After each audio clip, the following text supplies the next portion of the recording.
This show is a part of the Quite the Thing Media Podcast Network.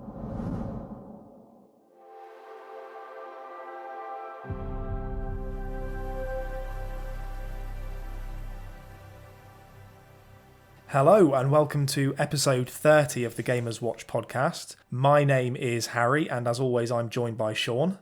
Hola. And we have Duncan Voice, Indie Choice. He is back. Alright, you For fuck's sake, I've got to bleep that now. You absolute dick. God's sake, I knew you were going to do that as well. I just absolutely knew you were going to do that. So... Can't believe it. The word's out now. Cat's out of the bag. So thank you to everybody who has entered our competition. The password will be coming up later on in the episode. In the meantime, if you enjoy this show, please do share this podcast with your local lords and ladies.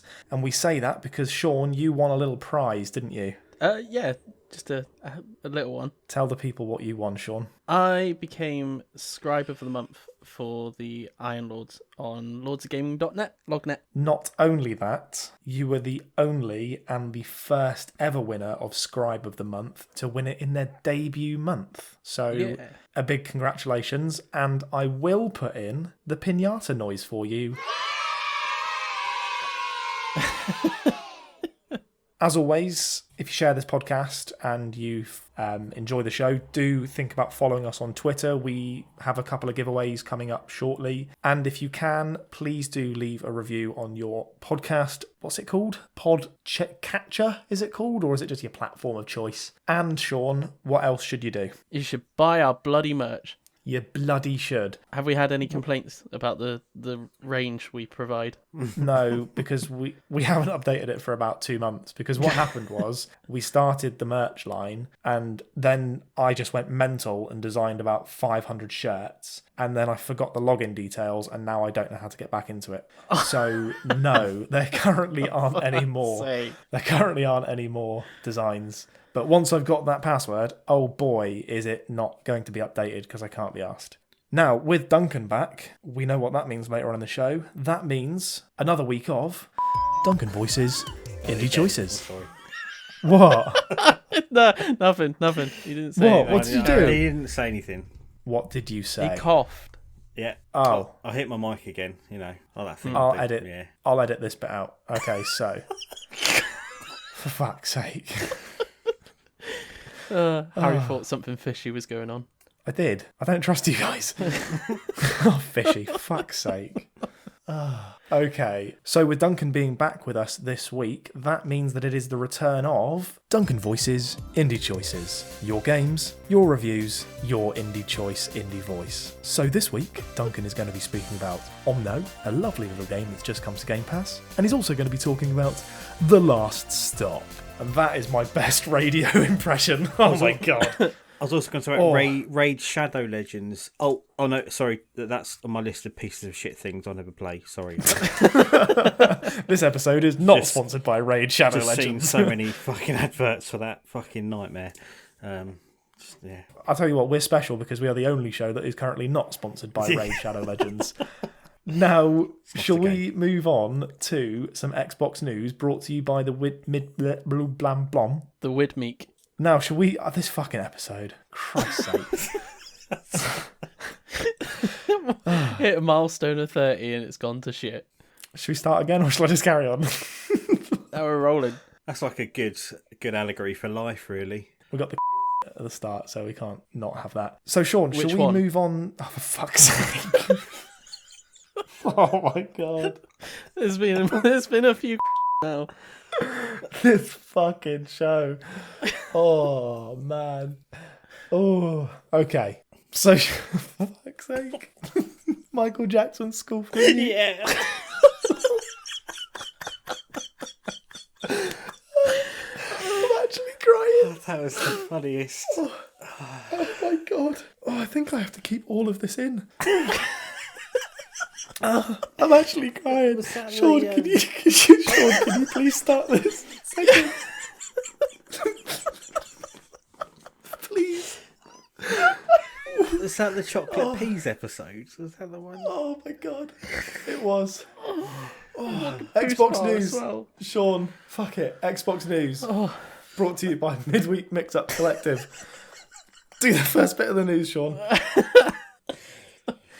okay. Oh. Breathe. Oh. So the so the first bit of news is that the Series S and X are the fastest launching Xbox consoles of all time. Fastest launching, fastest selling Yeah. consoles of all time. Depends where you launch them from. Just been thrown into shops. Their aerodynamics are Yeah. insane. If you put them on the side of a blaster rocket, man, do they go fast. Christ. On the side of your Cessna. That's some good news for the Series S and X. Obviously, it's not near the PS5 numbers currently, and we do have the... What is the shortage actually on? Is it microchips, or is it... I can't remember. It's some sort of exactly. chips. Oven chips. McCain's. There's an oven chip shortage that is causing the hold up with the Series S and X. But yeah, it's great news for Xbox. There's been a lot said about obviously the sales numbers of the Xbox One not being anywhere near the PS4, and I know it's still early days, but you know the S and X are still selling well, not as well as the PS5 because that's had an absolutely phenomenal launch. However, we don't know how many of these consoles are going to scalpers, so there is a little bit of sort of leeway that we need to give these numbers. The other little bit of news is that Phil Spencer has confirmed that the Elder Scrolls 6 won't launch until after Fable. How does everyone feel about that? Good. Yeah. Because that means Fable's on the way-ish, I suppose. That's the way I looked at it as well. Yeah. It's a bit frustrating that maybe it's not as close as we thought, but maybe that does mean that Fable is closer. I would look at it that way. And I'm really excited to see what Playground Games have produced for Fable. It's my most wanted game. Yeah. Easy. Yeah. It's going to be very good. Shaun, how do you feel about it? Yeah, I'm not overly fussed on it, to be honest. Like, it doesn't matter which way round those two games come to me, as long as they come in a good sort of shape. And in the then I'll be meantime, fine. we will have Starfield. I think people keep forgetting about that. People are saying, oh, well, the Elder Scrolls is 5 years away, but we will have Starfield, and then we will have Fable before the Elder Scrolls 6. So for me, I think that's a healthy sort of launch library, is to have like one big RPG. And obviously we've got Avowed, and I always get the other name of the game wrong, so I'm not going to say it because I've forgotten. Everwild, that's the one. So we've got Everwild, which is the Rare game. Is that right? I think so. That's what I got wrong the last time. I said one of them, which wasn't the Rare game. The Outer Worlds? Yeah, the Outer Worlds 2 will also be somewhere in between there as well. So RPG-wise for Xbox, very healthy for the next sort of 4 or 5 years. Wouldn't be concerned. Also very healthy for Xbox. What's just happened over the last weekend, Shaun? The Halo Infinite flighting. Oh, I saw some footage. No, I mean we didn't apply for it, so it's that's one reason that we're not a part of it. But I'm on the Halo Insider thing. Oh, did you apply for it? Yeah. Oh, I didn't get in though. No, and unfortunately the melons don't explode. So 3 out of 10 maybe. Fucking Metro. ridiculous. Metro 3 out of 10, just like the Ascent. Oh, fucking Metro. But everything that's come out from Halo Infinite Flighting looks very good. The gameplay looked solid. Obviously, the engine that was used was 3 or 4 months old, but it looked smooth. The combat looked fun. The 4v4 PvP that they put in, there's been a lot of good things said about that as well. So what more can we say? Halo's going to be fun. Is that a shocker to anybody? Apparently the AI on the bots keeps getting ramped up to the point where it's indistinguishable from an actual player. Oh, really? Oh, wow. Yeah, so, yeah, I can't remember where I read it, but I think initially it started off quite easy, and then as it was going on, like, the bots were just absolutely bastard hard. Oh, wow. So, yeah, I'm quite excited to try a bots game. I'm guessing they're trying to find the sweet spot maybe for what to actually set them out for launch. There was one negative that I did see come out of it, and it was how the progression for, I believe it was the season passes or the battle passes, was working. However, pretty sure 343 have come out and said that they will make changes based on community feedback, and that was what this entire weekend was about. It wasn't to show off a finished game, it was to make an unfinished game better, and I'm all for this sort of thing happening more in the future. So all in all, very positive news from Halo this weekend. But then when I was writing the script for this episode, I saw some not so great news, and it's really, really bad for Xbox. It's the fact that Forza Motorsport 7 from September the 15th of this year will no longer be available for purchase or for download via Game Game Pass, and none of the DLC will be available for people who already own the game. And apparently it's something to do with car licenses. How does everybody feel about Microsoft's main racing franchise losing a game? So if you own the DLC, will you lose content? No, if you own it, then you still get to keep it. If you own it, you keep it. But if you currently have just the base model of the game and you haven't bought the DLC, you have until September the 15th, or you lose it forever. It's a bit crap, isn't it, really? Yeah. It's a flagship. Makes me worry about, because I play Horizon more than I do Motorsport. Yeah, same. And I'm convinced maybe it was Horizon 2 or 3 had the same treatment. Horizon 2, I think, yeah. Yeah, there's been a few, not just Forza games as well, just like racing games in general, because of the licensing issues. They only have sort of like a timed life, I guess is the way to put it. But it's a bit weird that they've done it. Like, I would have thought they would try and maybe get an extension or something for Forza 7 until the next Forza comes out. Yeah, it's very bizarre, and I'm just not a fan of it. And with all the money that Microsoft have, I'm sure they could throw some dollars towards the one specific car manufacturer that it's rumoured to be, to prolong the life of the game, or even who's the rumoured car manufacturer? It's rumoured to be Toyota. Oh, okay. Because they've had issues in the past where they haven't developed cars for Xbox consoles, and they have for Gran Turismo. So that's apparently the rumour, but I don't even know if there's any Toyota cars even in Forza Motorsport 7, or if I just read a tweet and then didn't go any further, which is probably what happened. I mean, there's a fair few cars, so I imagine there would be at least one Toyota somewhere. Yeah, it could be that, but I just think it's pretty shitty that we're losing basically a flagship racing franchise from the Xbox ecosystem because of a technicality. It's just a bit lame. Also, I got it wrong. The Toyota thing was actually that Toyota vehicles are not going to be represented in Forza 7 because they couldn't get the licensing in the first place. So I don't know what the car manufacturer actually is. Okay. Yeah. Oh, actually, Toyota Street Cars returned to Forza franchise with the Supra, and that was in 2019. So yeah. So it was DLC. Yeah. So it looks as if it is actually Toyota that have revoked the rights to Xbox. So it's really, really annoying. Very lame. As I wrote in the script, it sucks massive balls. Should we talk about something that doesn't suck massive balls? Should we talk about our klaxon time?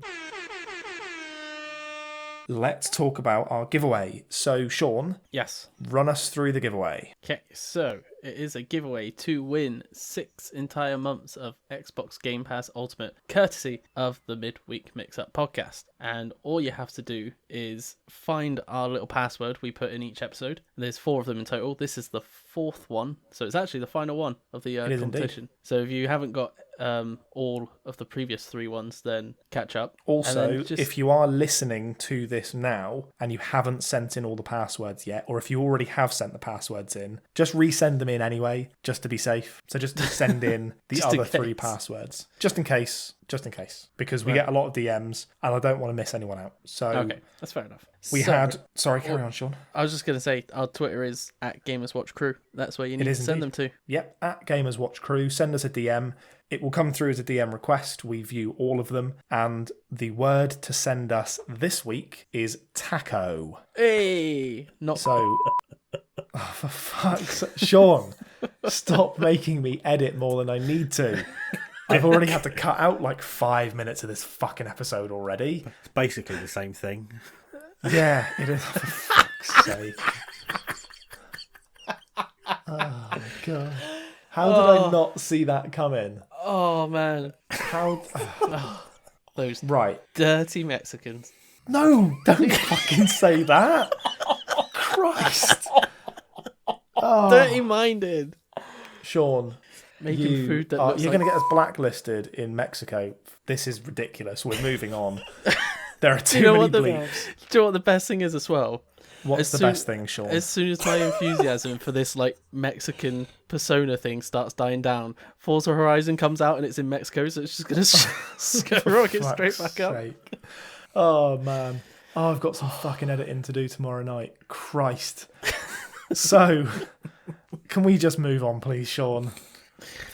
Yeah, go on. So, The next segment is Game in 60 Seconds, because I forgot to put it in the script, and I've just remembered that that's what we do every week. Oh, you did as well? Yeah, I completely forgot. It's lucky I remembered. I nearly didn't remember. So, Game in 60 Seconds is where we give a cryptic clue each week, and you have to guess what game we are talking about. Now, last week, Duncan, you did the password. No, you did the clue for Shaun, because Shaun forgot, even though he'd been in self-isolation for 10 days doing nothing but sat at home playing Xbox. Mm-hmm. Do you remember what your clue was? Something like... There's not a lot of us, but we do all right. I think that was it. Word for word correct. Yeah. Verbatim. Now, Duncan, what was that game? That was We Happy Few, Harry. Nice one. And happy to announce that Zoe and husband of Zoe both got that pretty much instantly. So congratulations on that one. Now, my one, look, I'm not going to brag. It was the best one I've done yet. Apart from the one I'm going to do today, my one was I conned that guy that gives us a load of abuse on Twitter. I thought it was scammed. Oh, yeah, I scammed that guy because I just gave away the first. Just gave away. Oh, fuck it. We've already done the clue, though, so whatever. It was Control. All right, Shaun, you fucking got me. It was Control. Very sorry that this podcast hasn't been going completely fucking swimmingly so far. I'm really not quite with it at the moment. Fucking Christ. I'm going to walk out in a minute, Shaun. I am not having a good day. Okay. Iron Lords were smoother than this. No, it wasn't, because you were fucking muted the entire time, you idiot. That's why it went smoothly. So, let's do this week's clue. Duncan, did you do a backup clue? No. Lucky that is, because me and Shaun have done two, and I only came up with mine. So I wasn't prompted. I forgot it was the thing. Sorry about that. I'll give myself 20 lashes. Are you all right, Harry? I feel like I'm struggling a little bit. I'm totally fine. Shut up. Fuck off, all of you. So, my clue this week is amazing. It is, I've got something in my eye while I'm cleaning up those clocks. I have got something in my eye while I'm cleaning up those clocks. Best clue I've ever done. Even better than scamming the bloke that gives me abuse. I really love the Control one. That's what I just... Oh, no, I said that it was better than that one. I'm really not with it. Shaun, fuck it. What's your clue? Go for it. Mine is, shit, looks like I'm walking the rest of the way. That's really good. Yeah. Yep. Shit. Yeah. Looks like I'm walking the rest of the way. That is a properly good one. So we've got two clues. If you know what they are, if you know the games, send us a DM along with Taco to Gamers Watch Crew. Ask how I'm doing, because to be honest, my mental well-being during this episode is declining massively. And now, let's move on. You know what you could do about that, Harry? What? You could visit a hospital. I could visit a hospital. I could. Very good. And that moves us very swiftly on, doesn't it, Shaun? It does, yep. Straight to the point. What were we playing this week? Straight to the point. We were playing 2 Point Hospital. Yes, we were. Duncan, have you ever played 2 Point Hospital? Yes, I have, Harry. Thank you for asking. Well, do you want to talk about it instead? Because I barely fucking played it this week.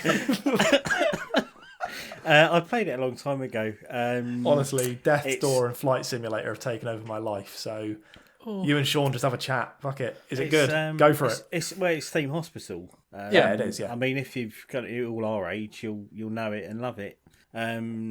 It's got that lovely British humour that it used to have. I think it's Bullfrog Games that used to make it. It was, yeah. Yeah, and it has that exact same like satisfaction of like perfectly laying out your hospital, putting the chairs in the right place, making sure you've got the kiosk next. I bet the fucking mic. It's been so good this episode.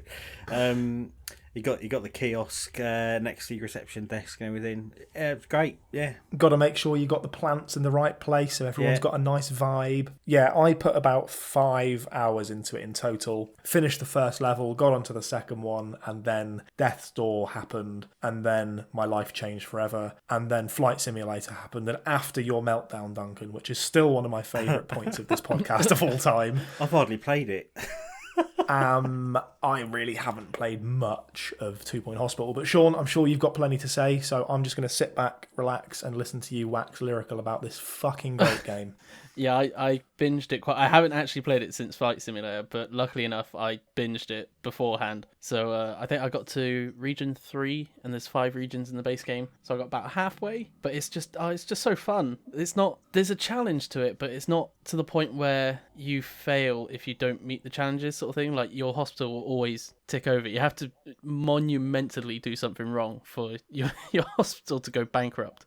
So it's like a chilled game while also giving yourself a challenge for stuff to do in it. But yeah, it's just my exact kind of humor. Like all the illnesses, like the lightheadedness, they've got a light bulb. My favorite one is Grey Anatomy, where they've lost all their color, so they're just grey. Oh, that's a decent one. Yeah. That's my favorite one so far. But because I remember in the original theme hospital there was big headedness was one of them, where the people just had like a massive inflatable I haven't seen head. that in this one yet. No, and there was also the one where the person had the giant tongue, and I can't remember what that was called in Theme Hospital, but they're the two like most memorable ones.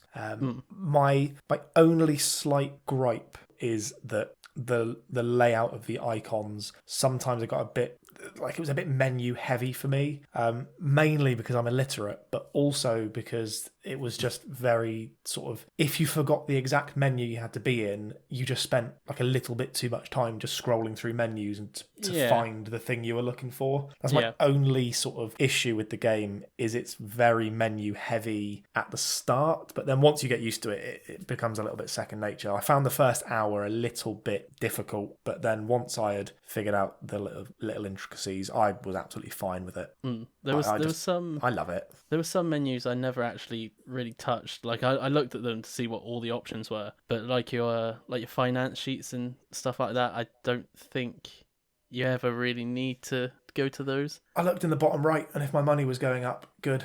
Yeah, that's pretty much what I did. And if it was going down, I just raised all my prices. Yeah, pretty much. Don't care about reputation. That's actually that's probably what my like slight flaw of it would be, is that your reputation, unless it's like a dedicated task to raising your reputation, it doesn't really affect you that much, because you can just raise your prices and your reputation will tank, but you'll still get enough patients coming in to make a profit. To warrant that tank in reputation. Yeah, there's a couple of things that I don't think are perfect. I'm hoping that 2 Point Campus irons a lot of those out, which I'm sure it will. The interesting thing about 2 Point Hospital, though, is it is the game that sort of cemented Sega as believing in the service. So obviously all of the Yakuza games are now on there, and they're all trash, but they are still on there. But 2 Point Hospital was really the game that made them focus more on Game Pass. And so I quite like that. I think that it's a nice little bit of trivia there, is that's the reason why Sega are so involved in it, because I think it got downloaded something ridiculous like 5 million times when it joined the service. So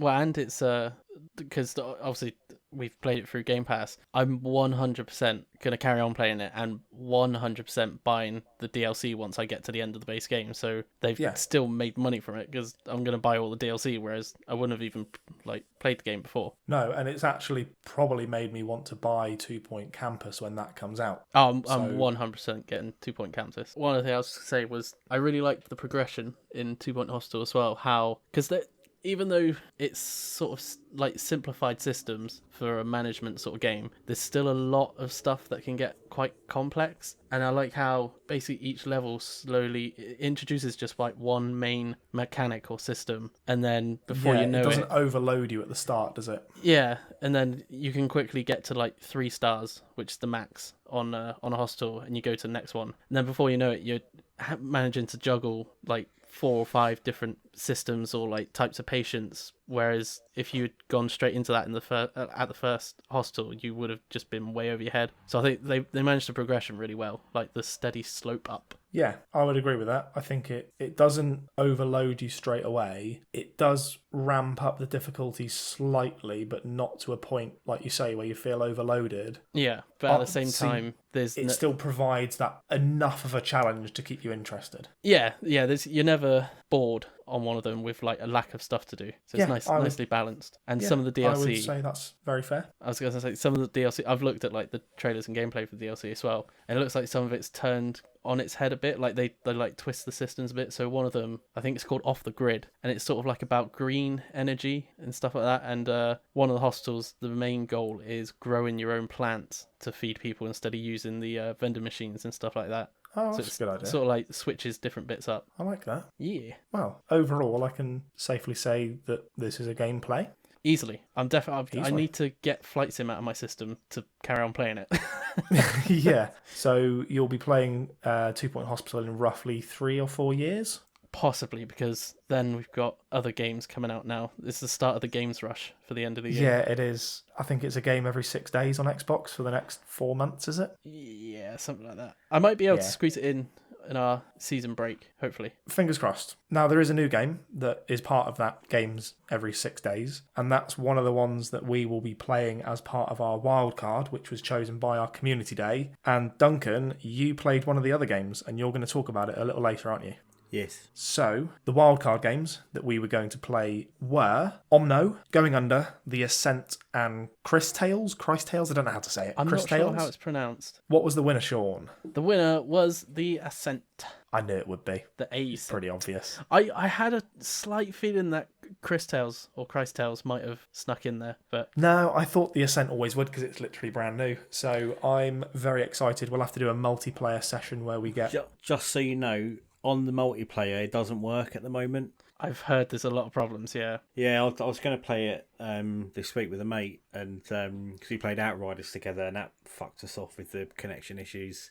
Apparently, the Ascent's got the same thing, which is a shit. Well, if The Ascent isn't working multiplayer by the time we come around to play it, we will just play Christ Tales instead. So I don't want to play The Ascent solo. I want to play it multiplayer to get the proper experience. So if it isn't working straight away, what did we literally fucking say last week? Is it split screen? Yeah, I know, right? Or just online? No, I think you can. You think you can do couch co-op, but I don't know if it's split screen.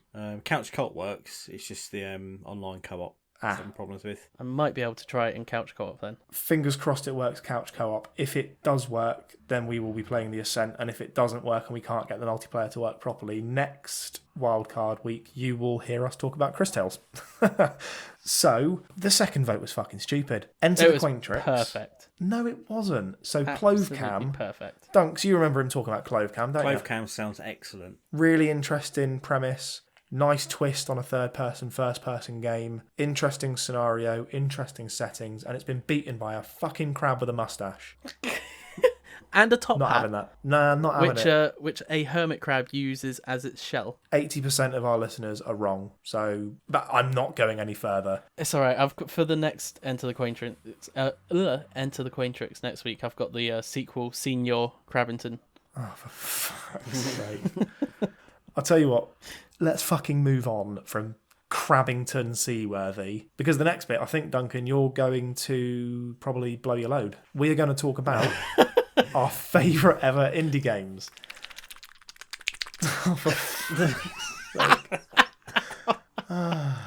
This might be my favourite episode ever, Slash he the says, worst. with a nosebleed.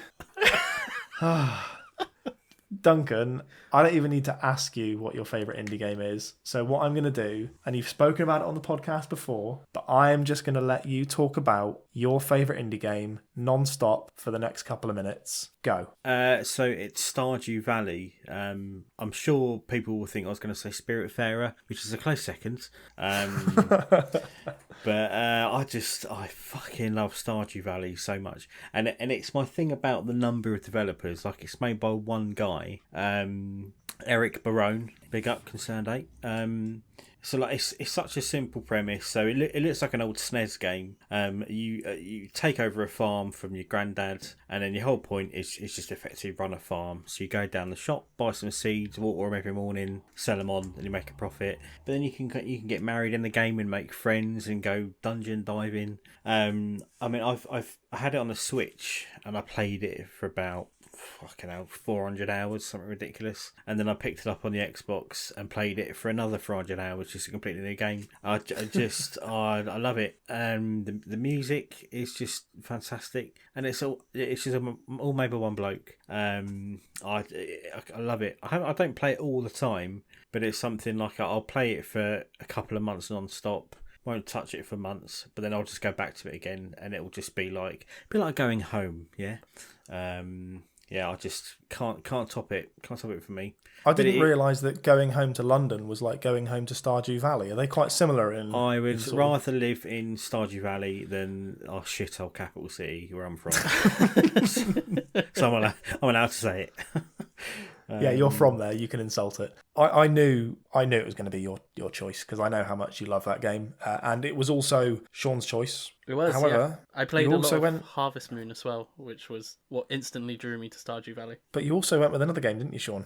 Yeah, I did. This was a bit of a, I guess, left field one. It didn't come instantly to mind. But I've never played it, so interesting. I don't know anything about it other than sort of some gameplay trailer that I saw. So what actually is it about? And what's the game, firstly? Because we've not said what game it is. It's called The Witness, and it is by the same guy who made Braid. Right. And he made another game, which I can't remember the name of yet. Was it Video Game the Movie that this was in? Yes, it was. Braid was in that, yeah. Yeah, and it showed Phil Fish having a proper fucking meltdown. Oh, God, the Fez guy. That's a great film, actually. Brilliant film. Proper great film, yeah, loved that. Is it Jonathan Blow, I think, wasn't it? Who did The Witness? Yes. That's his name. So what actually is The Witness about then? So The Witness is a puzzle game where you find yourself on an island, and it's kind of split up into districts, but each district has like a different themed puzzle. But most of the puzzles are like...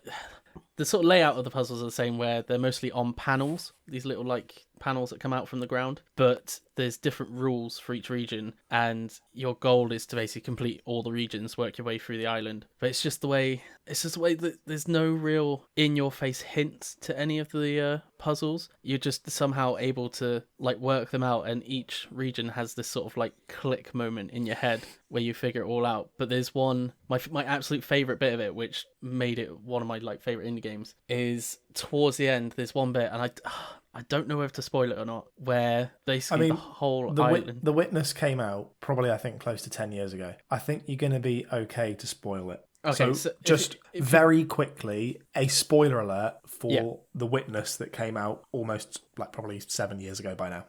Okay. Snape kills Dumbledore. So all the panel puzzles are basically drawing like a path, or connecting a point to a different point. So there'll be like a circle with different lines going off of them, and you click on the circle and then you draw with the analog stick the point to like solve the puzzle. And you're going through this island, and you get to the center where you go, if I remember right, it's up like a sort of cliff or hill, and you're on top of it, and you look down at the rest of the island, and you see like the river running through the island. You're like, a river kind of looks like the puzzles. Like there's a little circle pond in a river, and if you click on the circle pond, it actually is a puzzle, and you then draw the line through the river, and it like solves. And basically, the island itself, you go back through the island, you notice it everywhere. There's like the island itself is like multiple different puzzles with like the circles and connecting dots. And then once you complete the game, you spawn back at the start. And the start is you go through this tunnel, and then there's a couple of like introductory puzzles that unlock a gate. But once you've played it, you walk out the tunnel, and you'll notice that the sun is perfectly lined up with the top of the gate. And if you click on the sun and then like drag along the gate, it unlocks this secret passage with a really weird like Easter egg video of a guy waking up from either like a simulator or playing a game or something, and he basically just goes, sits at his desk, writes some notes, makes toast, and sits in the garden sort of thing. It's really weird, but I just love how you're basically the whole game walking through the main puzzle without like realizing, and then it all, because you've been going through each region, it all sort of like comes together and clicks at the end. I like that. That sounds very good. It's amazing. It's one of the best like puzzle moments I think I've ever played. Can you do me a favour, Shaun? That entire monologue you just done on The Witness, can you do that as like a blurb? So like from start to finish, one entire blurb over the cover of The Witness. So we've got like It's the whole spoiler. yeah, sometimes where it's like 4 stars, outstanding. You have to watch this movie. Just have that entire blurb in really small text over the entire A image. game nothing like it. IGN. Yeah. You go through an island in different regions, and then the there's panels best- that pop out. The best Assassin's Creed yet, voted lower than the last one. Now, my one, I mean, it's a very obvious pick for me because I've spoken about it about a million times, is Bastion. It's the best indie game and one of the best games I've ever played. Just why I'm extraordinarily excited for Hades. And also, Duncan, as you said about Death's Door, very, very similar to Death's Door. That sort of isometric view, the combat mechanics and how they work. One of the only games I've ever 100%ed as well, actually. Absolutely brilliant. Also, one of the best soundtracks in a game as well. And the narrator is perfect. It was. I want his voice. I remember, all you need to do, mate, just smoke like 30 cigars a day for the next 20 years. I remember the first time I played Bastion. I think you were there, Shaun. I'm fairly certain you showed me the game first. I think Ryan showed me it, and then I showed you it. And you gave me the controller, and you were like, right, here you go. And I was just sat there, like, when do I start? And you didn't say anything. And then I remember just, like, touching the left analog stick, and the guy was like, the boy's on the move. And I was like, oh my God, the boy is on the move. I remember you rolled off the edge in the first, 10 seconds, and the guy was... Yeah. I can't remember what he said. He was like... You fell off the cliff. Shouldn't do that again. Yeah.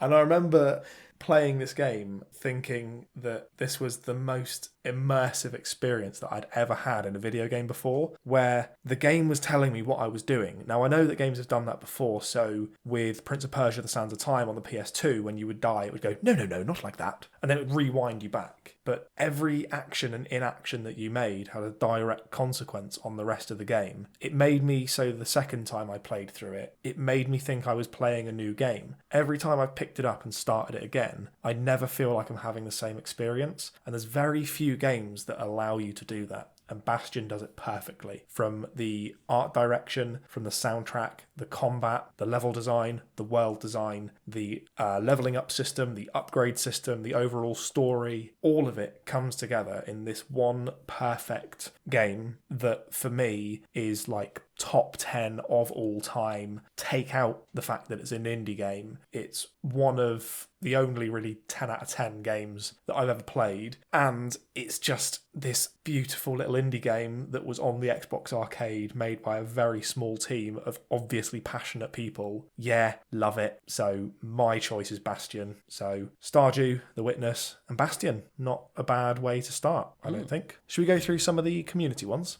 I don't see why not. Now, Duncan, do you think this first one counts? Hellblade: Senua's Sacrifice? Yeah, so I think so. So I think anything indie you can kind of count a double A game. Because I've been on the fence about it with BioMutant. I would say BioMutant is an indie game. Yeah, because I was looking into it earlier on, but I basically I would say anything that isn't by like some of the big fuckers like Activision, EA, etc. Yeah, I think it's fair game. Yeah. So Big Nick J says he said Hellblade: Senua's Sacrifice, which is a great choice. Sam Luna has got 3 choices, and one of them I've not played it, but I've watched gameplay of it, and it's hilarious. Is the Stanley Parable? I think it's really amazing. It's an amazing game. Fez, which we mentioned earlier, is actually a very good game, even if you take Phil Fish's lunacy out of it. It's an outstandingly good platformer. And Hollow Knight, which I'm going to be honest, I didn't really enjoy that much. Not a huge fan of it. I can understand the appeal, but it was not for me, unfortunately. Have either of you played Hollow Knight? No, I still haven't got around to playing it. No, just I got it on the Switch and I just couldn't. It didn't butter my toast, as we would say on the Gamers Watch podcast. It just didn't do much for me. Bleep has a very good game choice. He says the Untitled Goose Game Honk Honk. Would you all agree that that's a fantastic little indie game? Absolutely love it. Yeah, absolutely fucking honkers. Fueled One has said the Binding of Isaac, which is a fucking great game. Roguelite. Not a fan of it then, Shaun? I preferred Super Meat Boy. Yeah, I'll yeah. say that. Yeah, Super Meat Boy was great. I think Super Meat Boy was really the first indie game where people were like, actually, these can be something. Also, Like, that was also on Video Game the Movie, wasn't it? Yes, it was. Yeah, yeah. Again, another great game. I didn't even think about that game until you just said it. But I think that was when a lot of people woke up to the fact that indie games weren't just someone making flash games for a bit of a laugh. It was obviously there was N Plus that had come out before that, which was a flash game. Love that game. But Super Meat Boy sort of took that concept and just cranked it up to 11 and then put a story behind it. And I think that was an opportunity where people then realised that the Xbox Arcade was going to be something a lot bigger than people initially thought it was going to be. And I think it was one of the best-selling games on Xbox. I think Steam as well for a little while. It was it was constantly popping up on Steam whenever I'd log in. Super satisfying. Also, Amazingly satisfying. There was another game that was on Xbox Live Indie Arcade, whatever it was called. And it's kind of like Super Meat Boy in the fact that like it's very precise sort of timings of jumps in that, but it wasn't as fast. And it was called Splosion Man. And I absolutely loved Splosion Man. That was great. That was a wicked game. And I've just, oh my God, Shaun, I've just remembered another one. And then they made that really weird bike game. Splosion Man had an amazing little bit of music in it where there was like a scientist who had like donuts, and it was like, everybody loves donuts. I have to dig it out on YouTube. It's so good. There was another game, Shaun, that I've just remembered that me and you played relentlessly with Luke and Ryan.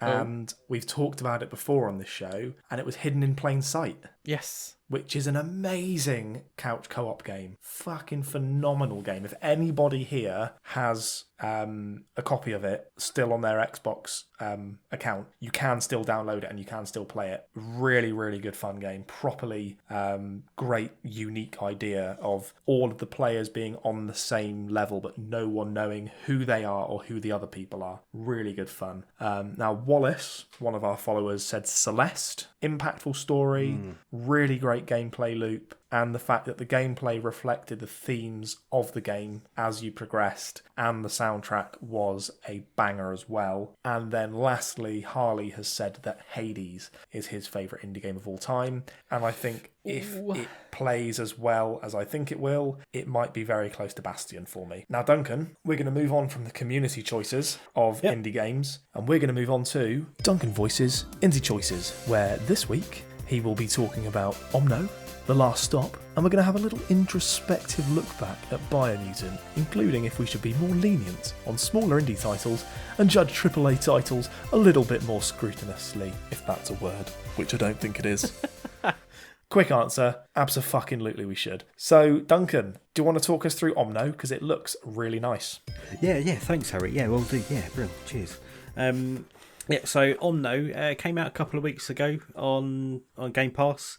I keep mentioning it because I think it's super relevant. It was a one-man dev, Studio Inky Fox, but it's a Swedish guy. I didn't write his name down. And it was a Kickstarter-backed game. It's a third-person adventure with very lightly challenging puzzles. So you basically travel through the game. You go through different biomes. So you'll kind of start off in a marsh, and you go through like a icy tundra, then a desert, then a jungle. It's the story is effectively about you're going through like a pilgrimage, and it's based around light. So you have to collect a certain amount of light to kind of pass through the level, unlock in the next stage.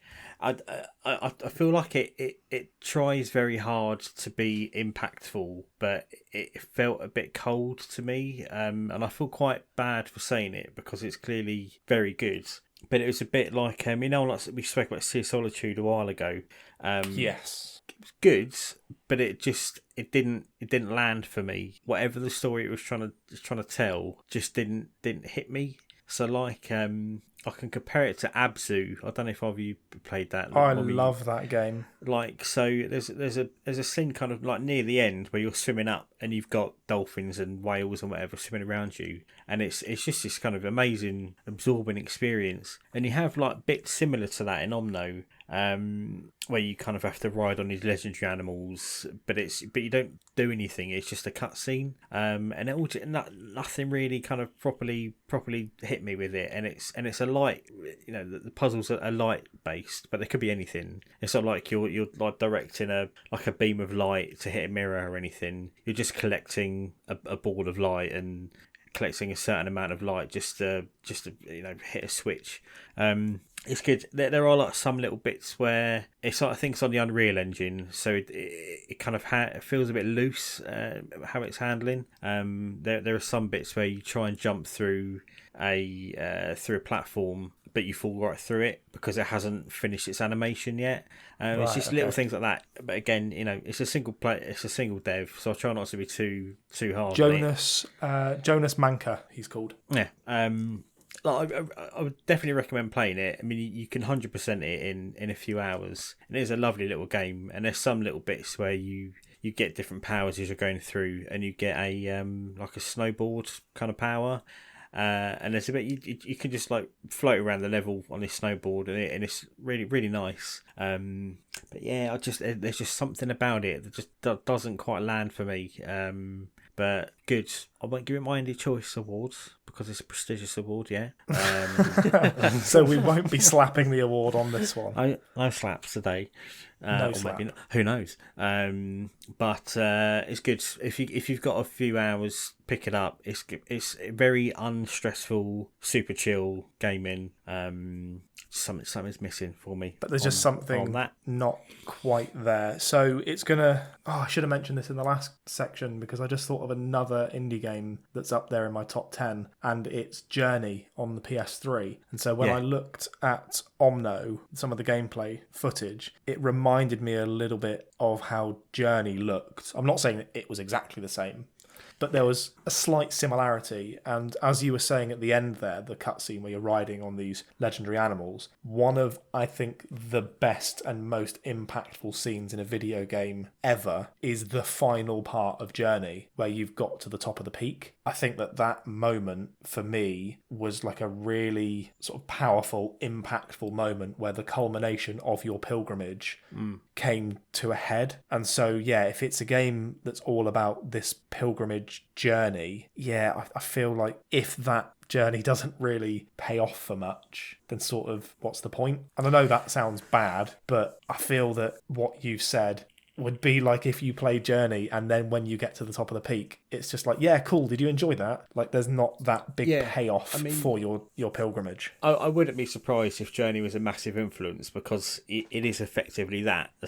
So the whole pilgrimage is you are travelling upwards. I kind of thought it was like an allegory for heaven. Because there's little bits about, and it's like head towards the light, but the light isn't that great.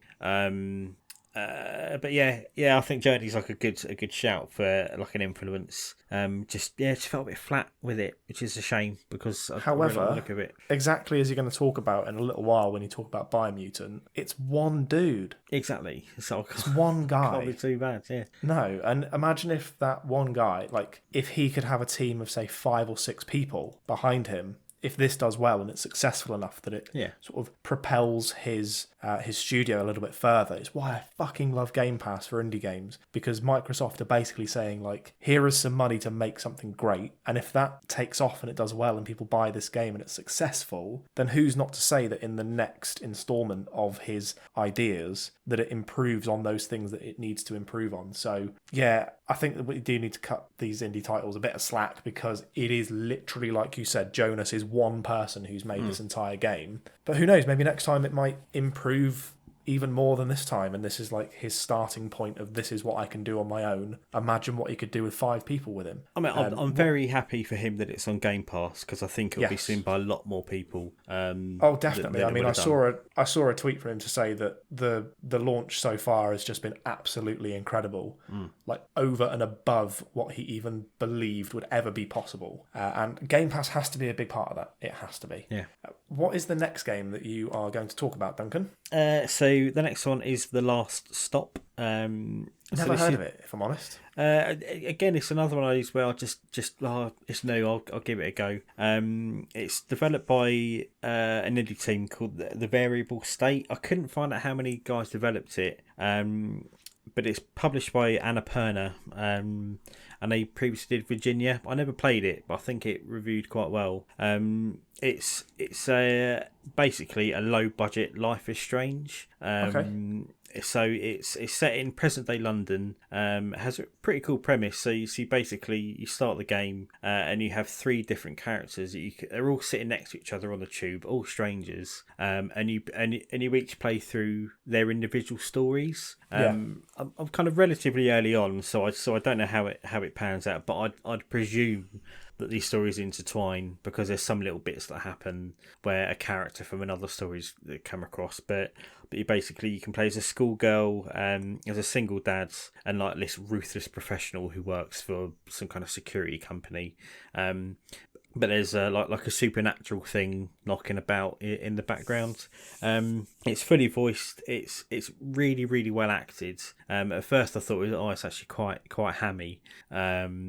But it all just feels quite natural. I did see some kind of negative comments about it, where it's like all the conversations don't have any kind of morality to them, because everything needs to have that. But it doesn't. It all feels really natural. So rather than kind of saying to someone, "Thank you very much," or "Fuck off, you dickheads," it's all just variations on like yes or no, and which is how normal people speak every day. It does feel very natural. Even a London shithole. It's a really nice kind of recreation of it. Obviously, it's not like picture perfect or anything, but it's really compelling. Really looking forward to progressing through it, actually, because initially I was like, well, I'll play it, see what it's like. I probably won't like it, but it's kind of exclusively playing it on the cloud on my phone.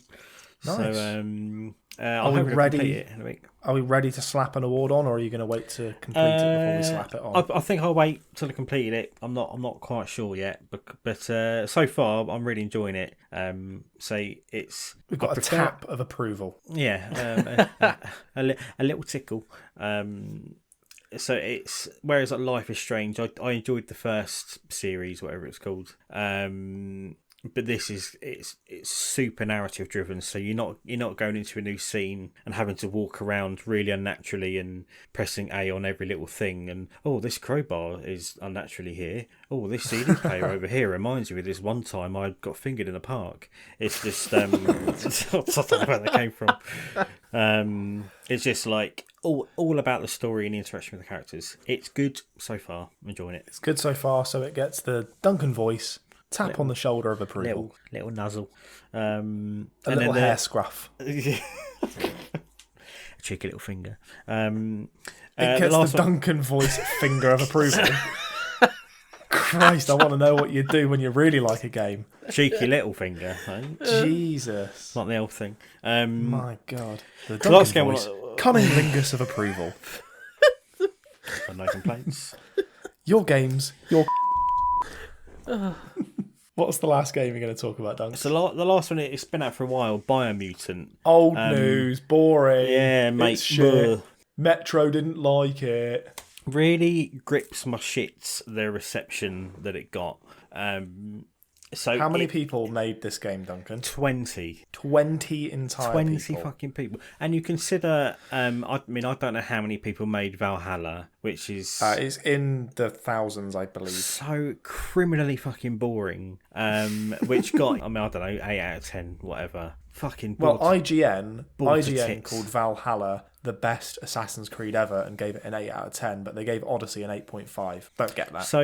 So the thing is, one of the bad reviews for BioMutant, or the bad points for it, was there's too much to do. So fine. So why are AAA games like Valhalla, which is just bloats, why is that? Why are they rated so well? In Valhalla, you cannot walk 5 paces without tripping over a feather or a chest or a quest or an animal or a secret location or a bloody rune or a bit of paper or a memory. I remember playing Valhalla, really enjoying the first bit of it, getting to England, looking at the map and going, nope, and I never played it again. So BioMutant, it looks amazing. I mean, it's developed for the last generation of consoles, and if you get right close to the telly, it does look a little bit rough around the edges. But on So the if whole, you zoom in 400% on a tree, yeah, fucking idiot. So I mean, I shared a few images on Twitter, and Orion is a big fan of it as well. yeah, Some of the pictures it he's looks done, lovely. it's so good. It does. The thing is, with BioMutant, it does so many things. Well, it's trying to do so many like new things. With a team of 20 people. There's so many 20 people, so you're basically a cat, rabbit, dog thing. And the way you make your character is, rather than sticking points into charisma or strength or whatever, you just have a slider. So if you put all your points into intellect, your cat, rabbit, dog will have a massive head, that kind of thing. But then as you go through the game, if you put your points into strength, you'll get a bit beefier. I absolutely love the combat. So I think they call it it's Wong Fu, I think it is. So basically, you can have you can use like melee combat, just punch in. You can have dual wield guns. You have a rifle, a big sword. But it's really easy to kind of flip around and do these really cool combos. And just have really cool looking fights relatively easily. There are some weird bits to it. So we said a bit earlier on with the last stop, it has a really weird tacked on dark and light morality system to it that really does feel out of place. Like it's I'm surprised no one was like, this is weird, you don't need it. So you basically, if you come to like a decision, rather than like a wheel like you get in Mass Effect, like punch the reporter or thank the reporter, you get like a literal Shag the reporter. You get like a literal like angel and a demon come and hang over your shoulders and have an argument. And it's just out of place. It's weird. Yeah, it's really weird considering the rest of the game. There's a lot to do in it, but it all leads to fun stuff. So rather than chase this fucking bit of paper over these roofs for half an hour, it's like, and if you fall off, go all the way to the start and redo it. So basically, you'll get like a jet ski or whatever, and it's like, okay, we'll go and find upgrades for your jet ski, and you get like a mech suit that you need to defeat like these 4 big world eater bosses. It's by no means perfect, but it got hammered for the narrator, and I personally absolutely loved it. I thought it was a really nice touch, and you can see why they've done it because they've got so many characters in there, and it's not made by a AAA studio, so they haven't got a budget to fully voice everything. So you'll meet like a silly rabbit or whatever, and they'll talk gibberish. So it'll be like blah, blah, blah, blah, blah, blah, blah, blah, blah. But then the narrator will be like, oh, he wants to know if you want to go and do this quest for him, and it's all nice and whimsical. But you got to understand, like that they're doing that because they haven't got the budget to hire. Yeah, they're 30 not doing actors. it to purposely annoy people. Yeah, and Actors cost a lot of money. And people kicked off so much about this narrator that they even had an option to turn him down. But I turned it up. I loved it. It's like super whimsical. So as you're going around like the map, every now and then he'll pipe up and he'll be like, "You're the hero of your own story." And it's silly, but like the That's game the is point. the game is so like saccharine in colour, and it's so saturated, and it's like a comic book at some bits. But like somewhere like the places you go are like really whimsical. So like a toilet in a game, it's called like a flush be gone, or or there's like one of the main characters is like an old fart. And he's like, he's called the one from before or something like that, and you'll knock around and it'll be like, oh, you must go and visit the town of Hunklewank and to collect the flippity fucks, whatever. It's like you're playing in a Willy Wonka land. Yeah, it's very silly, Silly and whimsical, and made by a team with passion. but the thing is, so some of the guys came from making Just Cause, which I think are pretty good games anyway. GameSpot and IGN gave it a 6 out of 10. I just think it's fucking bollocks. Like I keep banging on about it. Made by 20 people, and it's like I couldn't find the sales figures, but it sold pretty well. I think had like concurrent users like 55,000 record on Steam. But it just kind of highlights to me why indie games are so much more important than just you fucking your Call of Duties, and I'll play it, so I'm a hypocrite, but like your Battlefields, your Assassin's Creeds, etc. They're just those kind of games. Well, like you said last week, they are cookie cutter experiences. Yeah, they're games made by metrics. So like I know full well the next Far Cry game is going to have fucking towers in it. Because it will have towers in it. There will be enemy bases. You'll have to take over certain enemy bases to unlock a new area of the map. And they'll do that, and everyone will say that it's amazing and it's fantastic. And it will just be this like shallow, gutless experience. It will be the same experience that they've been having now for like 15 years in their games. And here we have this lovely little indie title made by 20 people getting shit on for trying something different. There are aspects to it where they're obviously trying to hit like the AAA touch points, and it reminded me quite a lot of in the Force Awakens. Sorry to dredge up bad memories of the Star Wars sequels. But there's a scene right in the middle of that film that Matt Birchall actually pointed this out to me. He said, I didn't mind the film, but that bit in the middle with Han Solo and Chewie and that big space octopus squid thing, that just said to me that some Hollywood exec is like, you need some big dumb action sequence in the middle of this film. And that's what I feel like, I think THQ Nordic, that published it, has said about BioMutant. It's like, well, all these really cool things you're introducing are good, but you are going to need some bases to take over. Yeah, exactly. So it's games by engagement and metrics and, all just kind of corporate bullshit. I mean, Call of Duty is a focus grouped shooter at this point. Yeah, exactly. So I really, really hope it sold well enough to get a sequel, and I hope if they do get a sequel, it's some little bits need tidying up for sure. Like, it's not a perfect game, but for what it is, for a brand new IP, it's great. I mean, it's probably been on sale now. Also, if they do have a sequel, I would love for them to implement some of the shitty reviews they got into actual dialogue into the game. Like, that's the sort of humour that I could see being in the second one or any DLC that comes out. Just one more thing about kind of the humour in it. It's very kind of puerile, but in like Assassin's Creed or whatever, you've got to climb up a big mountain to hit the eagle thingamabob viewpoint. All you do on this, if you need to kind of unlock a fast travel point, you go up to like the signpost or wherever it is, and your character pisses on it and knocks a territory. Well, I'm going to go buy it. Such a great little touch. cdkeys.co.uk. I'm buying it, mate. That cements it for me. I've hit the fucking mic again. I've got to move it. Sorry. That's all right. I've got enough editing to do. Don't worry. Yeah, we said. It's.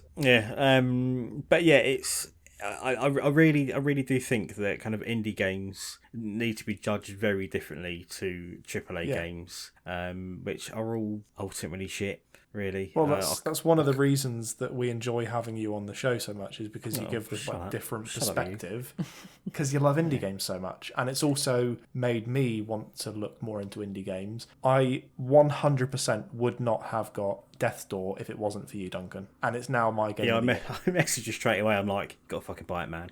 Yeah, you said it immediately, and I was like, yes, okay, I trust you on that. So, does BioMutant get the Duncan voice, indie choice, slap of approval? Slap it on. Nice.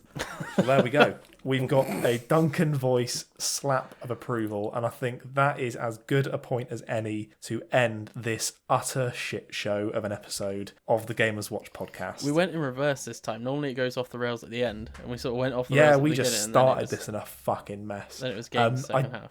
I don't know if the people are listening to this now, which they probably aren't. I don't know if you will hear the mess at the start, because I'll have to make a decision on how much I keep in. I might keep in all of it, but I might just shorten it down a little bit by maybe cutting out some of the really horrendous, awkward silences that we had. But I'll make a decision on that, and I'll probably keep it all in, and I'll probably scream at myself while I'm editing it. So, Duncan, it's been great to have you on again. We will have to get you on again soon. In the meantime, as always, for 12 minutes, yeah.